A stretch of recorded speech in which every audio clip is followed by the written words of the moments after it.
Короче, 7-osmonda uchasiz. 7-osmonda uchasiz. Aniq 7-osmonda uchasiz. Nimaga 7-osmonda uchasiz? Mana shu suvda Lit Energy'da Citrus Punch degani yangi keldi. Buni ichgan lo'boy odam 7-osmonga uchib sayohat qiladi. Mana men tavsiya qilaman. Buni bilasizlar, masalan, yomon suvda tavsiya qilmaganman hech qachon. Mana buni qovun suvda ham sizlarga tavsiya qildim. Ichgan odam lekin yana qaytib so'rab keldi. Yo'q. Shunaqa akalar, sizlarga yomon suvda tavsiya qilmayman. O'zim ichib ko'raman, organizmga, tilimga, og'zimga yoqsa sizlarga tavsiya qilaman. Men shunaqa insonman. O'zimga ravo ko'rganimni sizlarga ham ravo ko'raman. Sizlar chunki meni oilam, sizlar, podpischilar, yaqinlar, yaxshi hurmati. Odam o'zini qanaqa hurmat qiladi, sizlarni ham shunaqa hurmat qilaman. Jonlaringiz sog' bo'lsa bo'ladi. Sizlardan bitta podpishka shu istoriyaga qo'yib, videolarda, kommentga fikrlarni bildirib qo'yib, aktiv bo'lsalaring bo'ldi.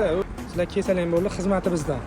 Odamni mana bu narsa mahsulotlarga emas, odamni o'zini hurmatiga, qilayotgan muomalasiga, klientga muomalasiga qarab keladi odam. Men Lo'boy Vremya ana shu tomondan kelgan insonlarga hamisha ta'zimda bo'lganman.